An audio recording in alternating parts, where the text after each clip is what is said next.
Hi and welcome to Academy Excel. मेरा नाम है प्रभात और आज की इस वीडियो में हम समझेंगे कंप्यूटर नेटवर्किंग के कुछ फंडामेंटल्स जो कि साइबर सिक्योरिटी के लिए बहुत ही ज़रूरी हैं। बिना इन फंडामेंटल्स को क्लियर करके आप साइबर सिक्योरिटी के कॉन्सेप्ट्स को नहीं समझ सकते। ये इस सीरीज़ का पार्ट 1 है और नेक्स्ट वीडियो में पार्ट 2 में हम कुछ एडवांस टॉपिक्स भी पढ़ेंगे, जैसे कि IP address, OSI model, TCP IP models, network configurations. ये सब हम नेक्स्ट वीडियो में कवर करेंगे। इस वीडियो में बेसिकली हम बेसिक्स पे ही फोकस करेंगे। तो सबसे पहले समझते हैं कि कंप्यूटर नेटवर्किंग क्या होता है। देखो, कनेक्टिंग मल्टीपल कंप्यूटर्स, बहुत सारे कंप्यूटर्स को आपस में कनेक्ट करना किसी मीनिंगफुल काम के लिए। एक या एक से ज़्यादा कंप्यूटर्स को ही कनेक्ट करने पर हम उसको कंप्यूटर नेटवर्क बोलेंगे। और जब भी इन कंप्यूटर्स को कनेक्ट करा जाता है तो किसी मीनिंगफुल काम के लिए, जैसे कि हमें कोई रिसोर्स शेयर करना हो, फाइल है, कोई डेटा है ना, या फिर कोई हार्डवेयर हमें शेयर करना है, तो किसी पर्पस के लिए अगर हम किसी कंप्यूटर को आपस में कनेक्ट करते हैं तो वो एक नेटवर्क कहलाता है। इसका फ़ायदा क्या होता है? It enables communication and data exchange. ये हमारी हेल्प करता है डेटा एक्सचेंज करने में और कम्युनिकेशन को ईजी करने में। ठीक है, नेक्स्ट हम समझते हैं हाउ डज़ नेटवर्किंग वर्क। आखिर कंप्यूटर नेटवर्किंग वर्क कैसे करती है। तो बेसिकली इसमें दो चीज़ों का यूज़ होता है, एक हार्डवेयर और सॉफ्टवेयर। हार्डवेयर्स वो डिवाइसेस होते हैं जिनकी मदद से हम कंप्यूटर नेटवर्किंग को पॉसिबल कर पाते हैं, जैसे कि राउटर्स, स्विचेस। अब इन दोनों डिवाइसेस का हम इंडिविजुअल यूज़ नेक्स्ट वीडियो में देखेंगे। तब तक के लिए हम इतना समझ लेते हैं कि राउटर्स और स्विचेस नेटवर्क को आपस में जोड़ने के काम आते हैं। ठीक है, और कुछ सॉफ्टवेयर भी यूज़ होते हैं। इन सॉफ्टवेयर्स को हम प्रोटोकॉल्स बोल सकते हैं, पोर्ट्स बोल सकते हैं, जो कि डेटा एक्सचेंज करने के प्रोसेस में एक बहुत ही इम्पोर्टेंट रोल प्ले करते हैं। और साइबर सिक्योरिटी में भी प्रोटोकॉल्स और जो पोर्ट्स का कॉन्सेप्ट है वो काफ़ी स्ट्रॉन्ग होना चाहिए। सेकंड क्या होता है कि डेटा ट्रांसमिशन। हमें ये चीज़ हमेशा ध्यान रखनी है कि नेटवर्क में कोई भी डेटा पैकेट्स की फॉर्म में ही ट्रांसफ़र होता है। मान लीजिए आपका एक बड़ा सा ये डेटा पैकेट है, तो जब भी इस डेटा को कहीं पे ट्रांसफ़र करना होगा तो ये कुछ स्मॉल पार्ट्स में डिवाइड हो जाएगा। ठीक है, और ये पैकेट्स की फॉर्म में ही दूसरे डिवाइस तक पहुंचेगा। नेटवर्किंग दो तरह से हो सकती है, वायर्ड या फिर wireless. Wired in the sense कि हम एक कोई केबल का यूज़ करें दो कंप्यूटर्स को आपस में जोड़ने के लिए। कंप्यूटर ए और कंप्यूटर बी को अगर केबल से जोड़ा जाए तो वो वायर्ड नेटवर्क होगा। और वहीं अगर बिना केबल का यूज़ किए रेडियो वेव्स या फिर इंफ्रारेड वेव्स के ज़रिए इसको जोड़ा जाए तो वो वायरलेस कनेक्शन होता है। नेक्स्ट हम समझते हैं टाइप्स ऑफ नेटवर्क। देखो, एक नेटवर्क के बहुत सारे टाइप हो सकते हैं, जैसे लैन, वैन, मैन या फिर पैन। अब वन बाय वन हम इसको डिस्कस करते हैं। लैन क्या होता है? Local area network. आपके घर में, ऑफिस में जो भी एक छोटा नेटवर्क बनाया जाता है उसको हम लोकल एरिया नेटवर्क बोलते हैं। क्यों?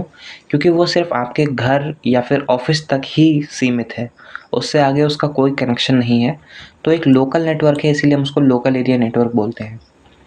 Next, wide area network. ये एक जियोग्राफिक एरिया को कवर करता है। मान लीजिए बहुत सारे जो नेटवर्क्स होंगे आपके ऑफिस में, या मान लीजिए आपके कॉलेज में अलग अलग कैंपस बने हुए हैं, तो जो 3-4 कैंपस को आपस में जोड़ के, या फिर मान लीजिए कोई यूनिवर्सिटी है, उसका जो नेटवर्क है वो वाइड एरिया नेटवर्क के अंदर आता है। और इसका एक मेन एग्जांपल इंटरनेट भी है कि आप पूरी वर्ल्ड में जो इंटरनेट सर्व कर रहे हैं वो भी एक नेटवर्क ही है। इंटरनेट क्या है? नेटवर्क ऑफ नेटवर्क्स, है ना। बहुत सारे नेटवर्क का एक कॉमन नेटवर्क है जिसको हम इंटरनेट बोलते हैं। मैन क्या होता है? Metropolitan area network. ये कोई एक सिटी या फिर कैंपस को ही कवर करता है। बेसिकली ये जितने भी टाइप्स ऑफ नेटवर्क हैं इनकी एक रेंज होती है, ठीक है, डिस्टेंस किलोमीटर की रेडियस में, और उसी रेडियस के हिसाब से हम इनको कन्फिगर करते हैं।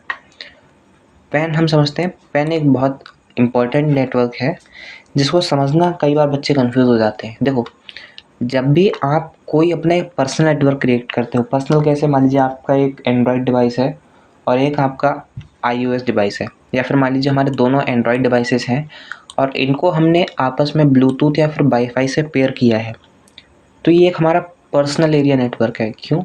क्योंकि तीसरा बंदा आके कोई इसको इंटरफेयर नहीं कर सकता, ठीक है। कोई भी तीसरा आके हमारी कम्युनिकेशन को इंटरप्ट नहीं कर सकता। सिर्फ जो दो डिवाइस हमने आपस में कनेक्ट करे हैं वही हम एक दूसरे से डेटा एक्सचेंज कर सकते हैं। तो एक पर्सनल एरिया नेटवर्क है। इसका मोस्ट कॉमन एग्जांपल है कि आप जब भी कोई पीसी से अपना प्रिंटर कनेक्ट करते हैं तो एक पर्सनल एरिया नेटवर्क होता है, क्योंकि उस प्रिंटर को सिर्फ उसी पीसी से कमांड दी जा सकती है जिससे वो कनेक्ट है। तो आई होप कि आपको ये नेटवर्क के टाइप्स क्लियर हुए होंगे। नेक्स्ट एक बहुत इम्पॉर्टेंट टॉपिक, और ये लाइफ टाइम चलता है साइबर सिक्योरिटी में। आप जितना इसको डीप में पढ़ते जाएंगे उतना ही और आगे ये फील्ड बड़ी होती जाती है, ठीक है। आईपी एड्रेस समझते हैं। आईपी एड्रेस एक यूनिक आइडेंटिफायर नंबर होता है किसी भी डिवाइस का। हर डिवाइस का एक अपना एड्रेस होता है। अब मान लीजिए जैसे हमारा एड्रेस होता है, हम अपने सिटी से या फिर अपनी सोसाइटी में या अपना हाउस नंबर होता है। सिमिलरली क्या होता है, हर एक डिवाइस का एक नंबर होता है जिससे उसकी पहचान की जाती है, और इस नंबर को हम आईपी एड्रेस बोलते हैं, ठीक है। ये हेल्प करता है हमारी एक से दूसरे डिवाइस को कम्युनिकेट करने में। मान लीजिए दो डिवाइसेस हैं और इनको आपस में डेटा ट्रांसफ़र करना है, तो ये कैसे ट्रांसफ़र करेंगे।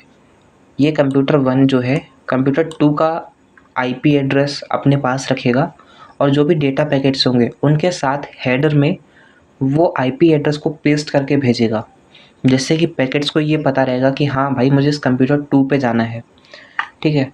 और ये जो आईपी एड्रेसेस होते हैं ये यूनिक है। मैं फिर से बोलता हूँ, एक आईपी एड्रेस सिर्फ एक ही डिवाइस को मिल सकता है, और जितने भी डिवाइसेस इंटरनेट पे हैं सभी का आईपी एड्रेस होता है। ज़रूरी नहीं कि सिर्फ पीसी, लैपटॉप या फिर एंड्रॉयड फ़ोन का ही आपके जो है आईपी एड्रेस हो, नहीं, आपकी जितनी भी चीज़ें इंटरनेट पे हैं सबका एक आईपी एड्रेस होता है। इस आईपी एड्रेस के कॉन्सेप्ट को हम एक डिटेल वीडियो अलग से समझेंगे, और उसमें हम ये भी समझेंगे कैसे आईपी एड्रेस फॉर्म हुआ है, कैसे हम आईपी एड्रेस को डिकोड कर सकते हैं, एक आईपी एड्रेस से कितनी इन्फॉर्मेशंस निकाल सकते हैं। ये सारा हम एक नेक्स्ट डेडिकेटेड वीडियो में समझेंगे। अभी हम समझते हैं आईपी के दो टाइप्स। एक होता है आईपी वर्जन 4 और दूसरा होता है आईपी वर्जन 6। इन दोनों में डिफरेंस क्या है, देखो। सबसे पहले आईपी वर्जन 4 आया, उसमें क्या था, 32 बिट का एड्रेस होता था, और आपने मोस्ट कॉमनली एग्जांपल देखा होगा ये 192.168.1.1, ठीक है। ये क्या होता है, आईपी वर्जन 4 एड्रेस का एग्जांपल है। इसमें क्या है, 4 ऑक्टेट्स होते हैं, जैसे 1 2 3 4, ये 4 ऑक्टेट्स हैं, और हर ऑक्टेट 8 बिट का होता है। ये आप जो देख रहे हैं ना 192.168, ये हर नंबर का एक अपना यूनिक वैल्यू है और एक अपना ही अलग अप्रोच है, ठीक है। आईपी वर्जन 4 के बाद आईपी वर्जन 6 क्यों आना पड़ा, क्योंकि इसका एक लिमिटेड एड्रेस स्पेस था। कुछ लिमिटेड नंबर ऑफ डिवाइसेस को ही ये आईपी दिया जा सकता था। जो लास्ट आईपी वर्जन 4 का नंबर हो सकता था वो था 255.255.255.255, तो ये लास्ट नंबर था। और इसके बाद हम और कोई डिवाइस को वो आईपी एड्रेस असाइन नहीं कर सकते, क्योंकि वो यूनिक होते हैं, और सारे नंबर अगर एंड हो जाते तो फिर इंटरनेट पे फंक्शनिंग कैसे होती। इसीलिए आईपी वर्जन 6 आया। ये 128 बिट का एड्रेस होता है, 128 बिट का, और 8 ग्रुप ऑफ हेक्साडेसिमल्स होता है इसमें। आप अगर एक चीज़ और गौर करें तो आईपी वर्जन 4 में सिर्फ न्यूमेरिकल वैल्यूज़ ही थी, और जबकि आईपी वर्जन 6 में ये हेक्साडेसिमल वैल्यूज़ होती हैं, और ये infinite number of address generate कर सकता है आईपी वर्जन 6। तो अब जो भी most common used IP version type है वो आईपी वर्जन 6 है। आप देखेंगे ज़्यादातर डिवाइस अब आईपी वर्जन 6 पर स्विच हो चुके हैं। एंड नेक्स्ट वीडियो में हम ये भी समझेंगे कि आईपी वर्जन 6 से आईपी वर्जन 4 को कैसे निकाला जा सकता है, या आईपी वर्जन 4 किसी भी डिवाइस का कैसे हम उसकी मदद से दो आईपी एड्रेसेस को फाइंड कर सकते हैं। एक और एसेंशियल टॉपिक है टाइप्स ऑफ आईपी एड्रेस। कितने टाइप के आईपी एड्रेस होते हैं। सबसे पहला है पब्लिक आईपी एड्रेस। देखिए जो भी डिवाइस इंटरनेट पर है उसका एक अपना एड्रेस होगा, और उस एड्रेस को हम पब्लिक आईपी एड्रेस बोलते हैं। क्यों, क्योंकि वो हमें एक तो इंटरनेट पे कनेक्ट करने की सुविधा दे रहा है, दूसरा वो हमें आईएसपी ने हमें एलोकेट किया है। हमारा जो भी सर्विस प्रोवाइडर, मान लीजिए जियो, एयरटेल, बीएसएनएल, तो हमें वहाँ से वो आईपी एड्रेस मिला है जिसकी मदद से हम इंटरनेट सर्फ कर पा रहे हैं, वो एक पब्लिक एड्रेस है हमारा, ठीक है।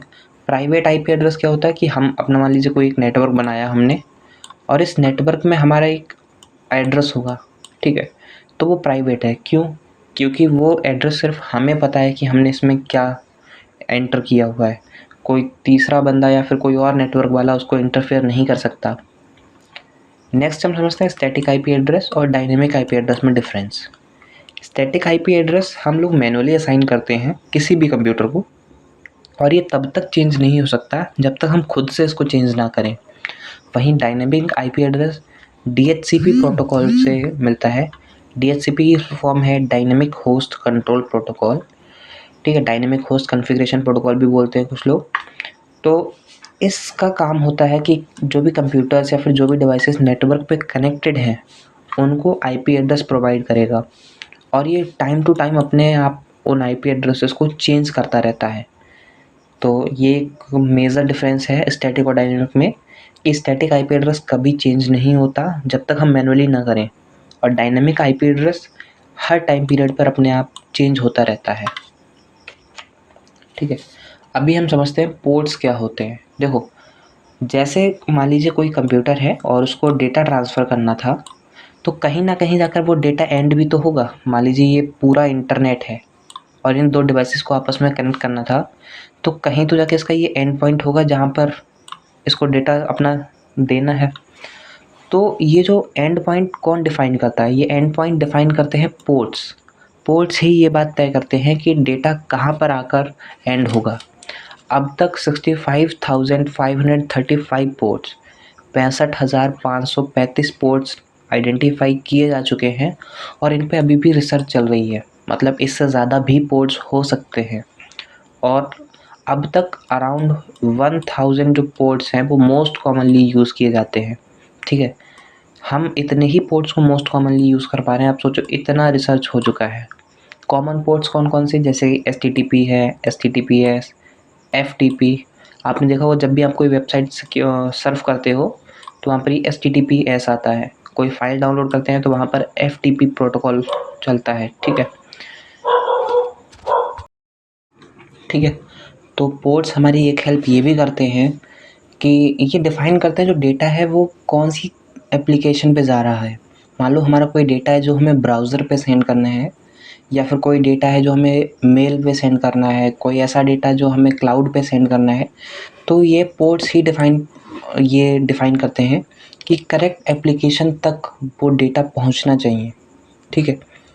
तो इस वीडियो में हमने कुछ नेटवर्किंग के बेसिक्स को कवर किया। नेक्स्ट वीडियो में हम एडवांस टॉपिक्स पे भी जाएंगे, और अगर आपको यही सारे टॉपिक्स लाइव क्लास में हमारे मेंटर्स के साथ डिस्कस करने हैं तो आप हमारी वेबसाइट पर साइन अप कर सकते हैं, या फिर इस व्हाट्सएप नंबर पे अपना डाउट शेयर कर सकते हैं। Thank you and have a nice day.